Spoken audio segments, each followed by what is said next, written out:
Hello. आज की video में हम करेंगे शुरू बिजनेस स्प्रेडशीट्स के बारे में। बिजनेस स्प्रेडशीट में हम आज कर रहे हैं लोन एंड लीज स्टेटमेंट बनाने के लिए कि फॉर एग्जांपल कि हमें पता है कि लोन की अमाउंट इतने रुपए की है, इतने रुपए रेट ऑफ इंटरेस्ट लगना है और इतनी इंस्टॉलमेंट में पर्सन ने पे करना है। तो उसकी जैसे हमने ईएमआई बनानी है, क्या बनानी है? ईएमआई इक्वल मंथली इंस्टॉलमेंट की हम देखना बनाना चाह रहे हैं कि उसकी इक्वल मंथली इंस्टॉलमेंट कितनी रहे, जिससे जो है वो इतने टाइम में जो है उसका लोन कंप्लीट हो जाए। तो हम ईएमआई जो है वो with the help of Microsoft Excel जो है वो कैलकुलेट कर सकते हैं। तो लोन की अमाउंट जैसे फॉर एग्जांपल हमने यहाँ पे ले लिया कि 3 लाख रुपए का लोन है किसी पर्सन के पास और रेट ऑफ इंटरेस्ट जो है उसका 9.25% जो है वो पर एनम का है, 9.25% पर एनम। तो साल का जो रेट है वो 9.25 है। देन जो उसका पेमेंट्स है, नंबर ऑफ पेमेंट्स की 60 इंस्टॉलमेंट्स में जो है उसने पे करना है। तो मंथली इंस्टॉलमेंट्स जो है वो उसको 60 इंस्टॉलमेंट्स पे करनी है। अब हम निकालना चाह रहे हैं उसकी मंथली पेमेंट की, उसका एक ऐसा ईएमआई निकालना चाह रहे हैं जिस ईएमआई पर जो है वो एक ईएमआई आ जाएगी जिससे जो है उसका 60 इंस्टॉलमेंट्स में जो है वो लोन कंप्लीटली रीपे हो जाएगा। तो इसके लिए जो फंक्शन यूज करते हैं हम, अगर हमने ईएमआई निकालना है, दैट इज पीएमटी फंक्शन। कौन सा फंक्शन है? पीएमटी।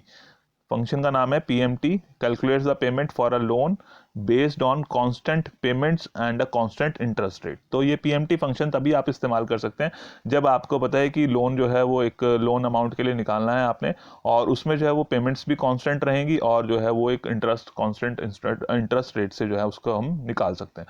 तो फंक्शन विजर्ड के थ्रू हम इसको यूज कर लेते हैं। फंक्शन विजर्ड के थ्रू हमने यूज करना है तो हमने जो है, हमें पता है कि जो ये फंक्शन है that is a financial function, और इस फाइनेंशियल फंक्शन में जो है हमारा फंक्शन का नाम है एन पी एम टी। तो पी एम टी फंक्शन देख लेते हैं कहां पर है इसमें। ये आपका पी एम टी फंक्शन आ गया और ये बता रहा है कि इस तरह से इसका क्राइटेरिया दिया जाएगा जिसमें रेट बताया जाएगा, एन पी ई आर बताया जाएगा, P V future value and type, and the calculates the payment for a loan based on constant payments and a constant interest rate. तो इस पर हमने ओके पे क्लिक किया और रेट में जो है हमने बता दिया कि इसका जो रेट है, यहाँ से आप जो है इसका रेट सेलेक्ट कर सकते हैं।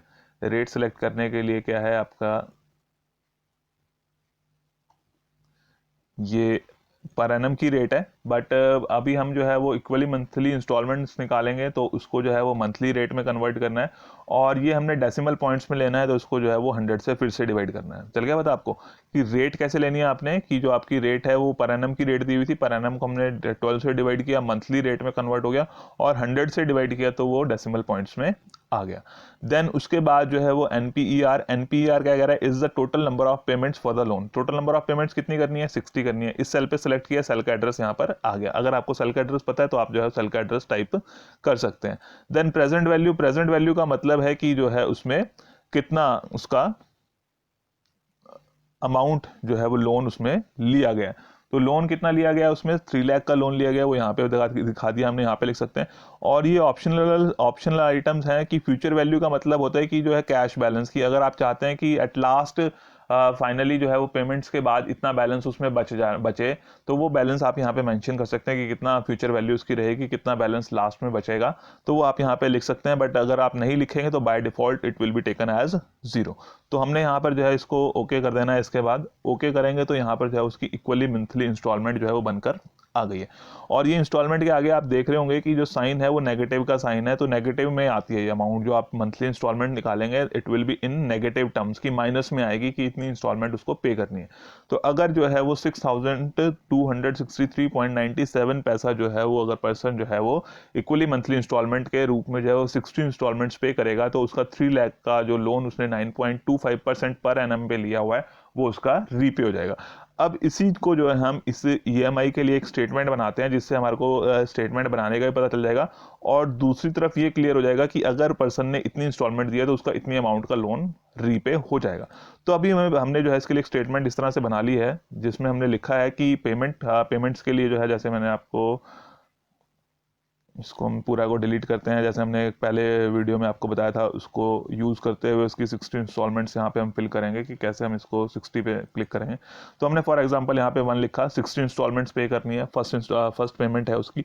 तो फर्स्ट पेमेंट के बाद इसको हमने कैसे बताया था कि फिल करना है, अगर आपने सीरीज़ फिल करनी है तो आप क्या करेंगे, सेलेक्ट करेंगे, सीरीज़ पे जाएंगे और स्टेप वैल्यू 1 का गैप चाहिए, स्टॉप वैल्यू 60 तक हमने फिल करना है, ओके किया। और ये जो है आपने फिल किया सीरीज, देन स्टेप वैल्यू 1 और स्टॉप वैल्यू 60, और ये कॉलम्स में फिल करना है तो कॉलम्स को सेलेक्ट करना है, देन ओके। और अब आप देख रहे हैं आपके सामने जो है ये 1 to 60 आ जाएगा। देन स्टार्टिंग बैलेंस कितना है उसका, 3 लाख रुपीज़, जो ये लोन आपको दिया हुआ 3 लाख रुपीज़ का। अब मंथली इंटरेस्ट कैसे कैलकुलेट करेंगे 3 लाख रुपीज़ पे, मंथली इंटरेस्ट कैसे कैलकुलेट होगा, that is equal to this amount, ये जो आपका स्टार्टिंग बैलेंस है इस बैलेंस पे कैलकुलेट होगा। तो इस बैलेंस को क्या करना है, हमने मल्टीप्लाई करना है किससे, मल्टीप्लाई करना है उसको परसेंटेज से, कि कितना परसेंट इंटरेस्ट आपने उसके ऊपर पे करना है, तो इतना परसेंट इंटरेस्ट पे करेंगे डिवाइड बाय 100। तो इससे क्या आया कि आपका जो है इंटरेस्ट की अमाउंट कैसी कौन से वाली आई, जो कि आपने जो है वो साल भर में पे करनी है। इससे अमाउंट कौन सी आएगी, जो आपने एक साल में इंटरेस्ट पे करना है। तो इतनी प्रिंसिपल अमाउंट, प्रिंसिपल को आपने मल्टीप्लाई किया किससे, इंटरेस्ट से, और इंटरेस्ट को जो है आपने मल्टीप्लाई करने के बाद जो है वो एक साल का निकाले तो मल्टीप्लाइड बाय 1 डिवाइडेड बाय 100, तो आपका ईयरली इंटरेस्ट आ गया। बट हमें यहाँ पर चाहिए मंथली इंटरेस्ट, तो हमने इसको डिवाइड बाय 12 भी करना है, ये हमारा मंथली इंटरेस्ट आ गया। अब जो पेमेंट है कितनी करनी है उसने, इक्वली मंथली इंस्टॉलमेंट उसकी इसके बराबर है, तो हम यहाँ पे क्या लिखेंगे, इक्वल टू, और जब हम इसको सेलेक्ट करेंगे तो यहाँ से जो हमने इसके ऊपर क्लिक किया और ये B5 के बराबर आ गया, और अभी जो है इसको एंटर प्रेस किया, इतनी इक्वली इंस्टॉलमेंट आ गई। देन एंड बैलेंस की फाइनली उसका लास्ट में कितना बैलेंस पे करने के लिए बचेगा, तो उसका जो है ओपनिंग बैलेंस कितना था, स्टार्टिंग में उसने इतना पे करना था, इसमें प्लस करेंगे क्या चीज़, उसका मंथली इंटरेस्ट, उसमें मंथली इंटरेस्ट पे करना था उसने, तो इतनी अमाउंट जो है उसको टोटल पे करनी थी, starting balance plus monthly interest. उसमें से क्या माइनस होना था, उसने कितना पे कर दिया, तब उसका एंड बैलेंस आ जाएगा कि इतना स्टार्टिंग में उसका बैलेंस के लिए पेमेंट थी, उसने उसमें से उसके ऊपर इसको इतना इंटरेस्ट पे करना था eight the end of the month, तो उसका इंटरेस्ट मिला के इतनी अमाउंट बनती है, बट उसमें से उसने इतना जो है वो पे कर दिया, तो इसको हम उसमें से माइनस कर देंगे। बट यहाँ पर आप देख रहे हैं कि जो टर्म है पहले से ही माइनस में लिखी हुई है, तो इसको जस्ट हम ऐड करेंगे तो ये ऑटोमेटिकली इसमें से माइनस हो जाएगी। ये सेल हमने ऐड किया और एंटर प्रेस कर दिया, तो यानी कि उसका जो है वो बैलेंस फाइनली इतना balance eight the end of that month इतना बैलेंस बच जाएगा। तो अब क्या करना है कि अभी इसको फॉर्मूले को हमने जो है वो कॉपी कर लेना। अब यहाँ पे जो इस फर्स्ट मंथ का जो क्लोजिंग बैलेंस है वो सेकंड मंथ के लिए जो है वो ओपनिंग बैलेंस होएगा, that means this is equal to this, इसके बराबर आ गया। अब क्या करना है कि हमने जो है वो जैसे इंटरेस्ट इस पे कैलकुलेट किया था वैसे ही इस पे इंटरेस्ट कैलकुलेट करना है। अब यहाँ पे जो हमने फॉर्मूला लिखा था, इस फॉर्मूले को अगर हम कॉपी पेस्ट करेंगे तो उसके सही रिजल्ट्स नहीं मिलेंगे, क्योंकि अगर हम इसको देखो, अभी आप इसको कॉपी पेस्ट करते हैं यहाँ पे, तो आपको कुछ रिजल्ट जो है वो ठीक नहीं मिलेंगे। यहाँ पे इंटरेस्ट जो है वो मंथली इंटरेस्ट 2312 आ रहा था, और अगर हमने यहाँ पे इसको कॉपी किया तो इंटरेस्ट जो है वो 14,000 बन गया, जबकि जो है यहाँ पर बैलेंस कम हो गया। वो इस वजह से हुआ कि सेल रेफरेंस जो है हमने ठीक नहीं लिखी थी। तो हमने अगर इसको कॉपी करना है फॉर्मूला को, तो हमें क्या करना है कि B9 उसकी रिलेटिव रेफरेंसिंग ही चाहिए, क्योंकि उसके लेफ्ट वाले सेल का ही चाहिए यहाँ पे। बट जो B3 हमने लिखा था, जो परसेंटेज है दैट विल रिमेन फिक्स्ड, कि जो B3 हमने जो परसेंटेज लिखी थी रेट ऑफ इंटरेस्ट, इस सेल को हमने चेंज नहीं करना है। तो इसके लिए कौन सी रेफरेंसिंग यूज करेंगे आप, इसके लिए आप करेंगे एब्सोल्यूट रेफरेंसिंग। तो जब हमने फॉर्मूलाज बनाने हैं या उसका प्रैक्टिकल यूज करना है, तो हमें सब कुछ चीजें जो है वो एक साथ करनी पड़ती हैं। तो एक साथ करने का मतलब है कि अब हमें जो है इसमें फॉर्मूला भी यूज करना है, उसकी रेफरेंसिंग भी देखनी है कि कौन सी रेफरेंसिंग से जो है हमें सही रिजल्ट मिल सकते हैं। उस फॉर्मूला को हम कॉपी पेस्ट करेंगे तो वही रिजल्ट मिलेंगे जो हमें चाहिए। तो B3 जो सेल है वो हमें फिक्स करना है, B3 का जो है सेल फिक्स करना है, यानी कि इंटरेस्ट रेट जो है वो सेम ही रहने वाला है, चाहे वो आपने किसी भी मंथ के लिए कैलकुलेट करना है। तो इस सेल को फिक्स करना है, तो इस सेल को फिक्स करने के लिए क्या करना पड़ेगा, आपको जो है वो डॉलर का साइन फिक्स करना पड़ेगा। डॉलर का साइन जो है वो फिक्स करना पड़ेगा रो के भी आगे और कॉलम के आगे, दोनों से जो है पहले आपको डॉलर का साइन फिक्स करना पड़ेगा। तो अब जो है ये मंथली इंटरेस्ट आपका बन गया। अगर आप इसको अब कॉपी पेस्ट करेंगे तो आपको सही रिजल्ट्स मिलेंगे। यहाँ पर जो है हमने जो लिखा था monthly payment that will remain same, कि ये वाला जो सेल है वो भी हमेशा सेम रहने वाला है। तो इसकी भी सेल रेफरेंसिंग हम चेंज करेंगे। यहाँ पे हमने रिलेटिव रेफरेंसिंग लिखी थी, तो रिलेटिव रेफरेंसिंग में क्या होगा कि जब हम इसको कॉपी पेस्ट करेंगे तो सेल एड्रेस चेंज हो जाएगा। बट हमें इसको सेल एड्रेस को चेंज नहीं करना, पेमेंट हमेशा जो है वो सेम ही रहने वाली है। तो पेमेंट जो है वो सेम रहने वाली है, तो हम इसको जो है इसको भी फिक्स करना है हमने। तो इसको फिक्स करने के लिए इसके लिए भी जो है हमने डॉलर के साइन यूज करने हैं, वो आपने इसके आगे लगा देने, सेल फिक्स हो जाएगा। तो अगर हम इसको कॉपी पेस्ट करेंगे तो पेमेंट में हमेशा ये इसी सेल को यूज करेगा।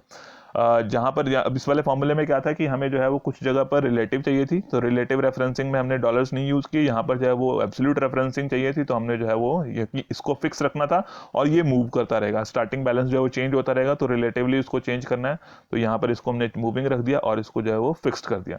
देन उसके बाद एंड बैलेंस में देख लेते हैं। एंड बैलेंस में क्या है कि this plus this plus this ये हमने किया था, तो यही हमें जो है वो चाहिए, क्योंकि नेक्स्ट वाले सेल में भी इसमें और इसको ऐड करेंगे तब रिजल्ट चाहिए, तो यहाँ पर जो है वो रिलेटिव रेफरेंसिंग ही हमें चाहिए, तो हमने रिलेटिव रेफरेंसिंग ही लिखी हुई है, तो यही सेम हमारी चल जाएगी। अब इन फॉर्मूलाज को जो है हम यहाँ से कॉपी पेस्ट कर लेते हैं, इनको कॉपी किया Ctrl+C और यहाँ पर जो है हमने इसको पेस्ट कर दिया। अब पेस्ट करने से जो है आपके पास सेकंड इंस्टॉलमेंट के लिए, सेकंड मंथ के लिए जो है वो आ गया, कंप्लीट हो गया। अब इस पूरे कंप्लीट को जो है हम यहाँ से कॉपी कर लेते हैं। अभी आप पूछेंगे कि आपने जो है वो पूरा यहाँ से पहले क्यों नहीं कंप्लीट कॉपी कर लिया। यहाँ से हमने इसको पहले वाले को सेकंड में इसलिए कंप्लीट नहीं किया क्योंकि यहाँ पर जो फर्स्ट स्टार्टिंग बैलेंस था वो 3 लाख था, बट सेकंड में क्या है कि जो फर्स्ट का क्लोजिंग बैलेंस होगा वो सेकंड के लिए क्या रहेगा, ओपनिंग बैलेंस रहेगा। इसी तरह से सेकंड का क्लोजिंग थर्ड के लिए ओपनिंग रहेगा। तो यहाँ पर जो हमने रिलेटिव रेफरेंसिंग यूज की है, यहाँ पे हमने ये अमाउंट नहीं लिखी हुई है, यहाँ पे इसकी सेल रेफरेंसिंग लिखी है कि ये इसके बराबर है, तो ये वाला सेल किसके बराबर होगा, इसके बराबर होगा। तो ऑटोमेटिकली जब आप इसको कॉपी पेस्ट करेंगे तो सेल रेफरेंसिंग जो है वो रिलेटिव रेफरेंसिंग के अकॉर्डिंगली भी चेंज होती चली जाएगी। अब हम इसको कॉपी कर लेते हैं और इसको कॉपी करके जो है वो पेस्ट कर देते हैं, यहाँ से लेके जो है वो नीचे जितने भी सेल्स हैं हमारे, उन सभी सेल्स में इसको पेस्ट करते हैं। 60 इंस्टॉलमेंट्स हैं, तो 60 इंस्टॉलमेंट्स तक जो है इसको कॉपी पेस्ट कर देते हैं।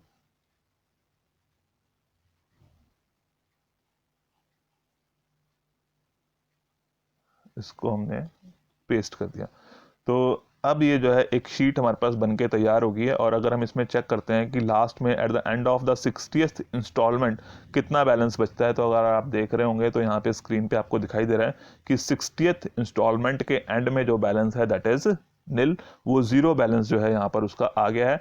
और उसने जो है वो हर महीने जो है वो सेम इंस्टॉलमेंट जो है वो पे की है। तो इस तरह से जो है माइक्रोसॉफ्ट एक्सेल का इस्तेमाल करके इस तरह से शीट्स बना सकते हैं कि कितनी लोन की अमाउंट है, क्या उसका इंटरेस्ट रेट है, कितनी नंबर ऑफ पेमेंट्स हैं। अगर हमें ये चीज़ें पता है तो हम उसकी ईएमआई निकाल सकते हैं, और ईएमआई के बाद जो है हम इस तरह से शीट बना के चेक कर सकते हैं कि उसका eight the end of the every month जो है वो कितना बैलेंस रहेगा। और आप देख रहे हैं कि उसकी जो मंथली पेमेंट्स है वो हर बार जो है वो बराबर है, इक्वल है, उसमें कोई चेंज नहीं आ रहा है। और हर महीने का जो है आपको ओपनिंग बैलेंस ऑटोमेटिकली, जो हमने सेल रेफरेंसिंग यूज़ की है वो ध्यान से यूज़ करनी है, क्योंकि अगर हम सेल रेफरेंसिंग ठीक से यूज़ नहीं करेंगे तो क्या होगा कि हमें जो है वो सही रिजल्ट्स नहीं मिल पाएंगे। जैसे हमने पहले किया था, इस मंथली इंटरेस्ट को कॉपी करने की कोशिश की थी, यहाँ पे तो रिजल्ट गलत आ रहे थे, तो क्योंकि हमारी रेफरेंसिंग ठीक नहीं थी। जब हमने फॉर्मूला को कॉपी पेस्ट करना है तो हमें ध्यान में रखना है कि किस सेल एड्रेस की किस रेफरेंसिंग को हमने चेंज करना है, किसकी रेफरेंसिंग हमने फिक्स रखनी है। तो जिसकी रेफरेंसिंग आपने सेम रखनी होती है उसमें आप रिलेटिव रेफरेंसिंग का इस्तेमाल करेंगे, और जिसकी रेफरेंसिंग आपने फिक्स रखनी है कि वो सेल एड्रेस चेंज ना हो, तो उसमें जो है आप उसको फिक्स रेफरेंसिंग के लिए, एब्सोल्यूट रेफरेंसिंग के लिए जो है वो इस्तेमाल करेंगे। तो इस तरह से जो है हम पीएमटी फंक्शन का इस्तेमाल कर सकते हैं जब हमने मंथली पेमेंट्स निकालनी है, ईएमआई बनानी है, ईएमआई कैलकुलेट करनी है, तो उसके लिए पीएमटी फंक्शन का इस्तेमाल किया जा सकता है। तो आज की वीडियो में इतना ही है। Okay, thank you.